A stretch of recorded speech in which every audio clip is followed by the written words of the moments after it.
అందరికీ నమస్కారం అమ్మ. ఈరోజు మనం తెలుసుకుంటున్న అంశం ఏంటంటే 6వ తరగతి తెలుగులో 9వ పాఠ్యాంశమైన ధర్మ నిర్ణయం అనే పాఠ్యాంశానికి సంబంధించి టోటల్ నోట్స్ని ఈరోజు వీడియోలో చూద్దాం. ఇంకా మన ఛానల్ సబ్స్క్రైబ్ చేసుకున్న వాళ్ళు ఎవరైనా దయచేసి సబ్స్క్రైబ్ చేసుకొని లైక్ చేసి షేర్ చేసి మీ ఫ్రెండ్స్కు రిలేటివ్స్ అందరూ సబ్స్క్రైబ్ చేసుకొని చెప్పండి అమ్మ. నా ఛానల్ సబ్స్క్రైబ్ చేసుకొని ప్రత్యక్షంగా పరోక్షంగా సపోర్ట్ చేస్తున్న వాళ్ళందరికీ పేరు పేరున ప్రత్యేకమైన హృదయపూర్వక ధన్యవాదములు. దయచేసి వీడియోని మాత్రం స్కిప్ చేయొద్దండి. ఇంకా ఆలస్యం చేయకుండా వీడియోలోకి వెళ్ళిపోదాం.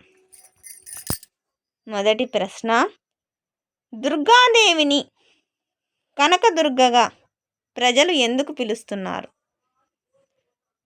తర్వాత రెండవ ప్రశ్న, మాధవవర్మ దృష్టిలో అందరూ సమానులే అని ఎలా చెప్పగలవు? మూడవ ప్రశ్న, విజయవాడలో బంగారు వర్షం ఎందుకు కురిసిందో వివరంగా రాయండి.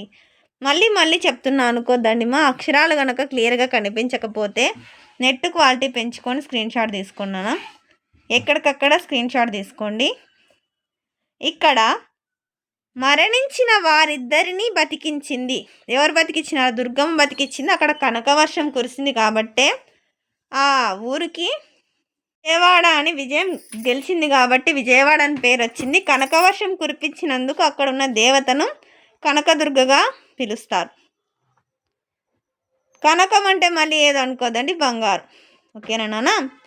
నాలుగవ ప్రశ్న, ధర్మపరాయణుడైన మాధవవర్మ గురించి సొంత మాటల్లో రాయండి.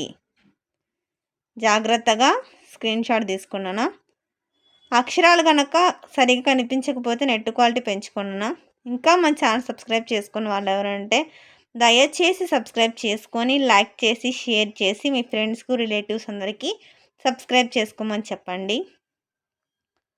తర్వాత భాషాంశాలు నాన్న. కింద గీత గీసిన పదాలకు అర్థాలను రాయండి. వాటితో సొంత వాక్యాలు రాయండి. అసువులు అంటే ప్రాణాలు అని అర్థం. సమయానికి సరైన వైద్యం లేకపోతే ప్రాణాలను కాపాడలేం. తర్వాత ఇక్కడ గడియ అనే మాట మనం చాలాసార్లు విన్నాం, కానీ గడియ అంటే కరెక్ట్గా మనకు టైం గంట అనుకుంటాం, కానీ గంట అంటే కాదు.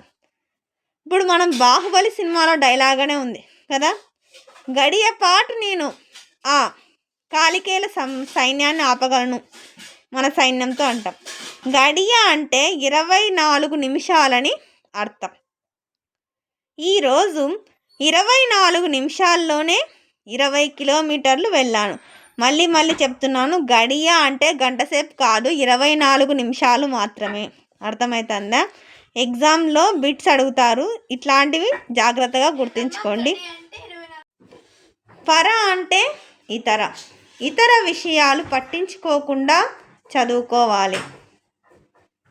తర్వాత అశ్వం అంటే గుర్రం. దూరం పరిగెత్తిన గుర్రం తొందరగా అలసిపోదు. తర్వాత సువర్ణం అంటే బంగారం ధర నానాటికి పెరిగిపోతోంది. క్రింది ప్రకృతి వికృతులను జతపరచండి. రథం అంటే అరథం, కుమారుడు అంటే కుమరుడు, ఆజ్ఞ అంటే ఆన. క్రింది ఖాళీలను వ్యతిరేక పదాలతో పూరించండి. ఉదయిస్తాడు అంటే అస్తమిస్తాడు, అన్యాయం అంటే న్యాయం, సుఖం అంటే దుఃఖం, సామాన్య అంటే అసామాన్యం. అందరికీ ధన్యవాదాలమ్మా. ఇంకా మన ఛానల్ సబ్స్క్రైబ్ చేసుకుని వాళ్ళు ఎవరైనా ఉంటే దయచేసి సబ్స్క్రైబ్ చేసుకొని లైక్ చేసి షేర్ చేసి మీ ఫ్రెండ్స్కు రిలేటివ్స్ అందరికీ సబ్స్క్రైబ్ చేసుకోమని చెప్పండి. నా ఛానల్ని సబ్స్క్రైబ్ చేసుకొని ప్రత్యక్షంగా పరోక్షంగా సపోర్ట్ చేస్తున్న వాళ్ళందరికీ పేరు పేరున ప్రత్యేకమైన హృదయపూర్వకమైన ధన్యవాదమును తెలుపుకుంటున్నానమ్మా. అందరికీ మనస్ఫూర్తిగా ధన్యవాదాలు. అందరికీ ధన్యవాదాలు. దయచేసి వీడియోని మాత్రం స్కిప్ చేయొద్దు నాన్న.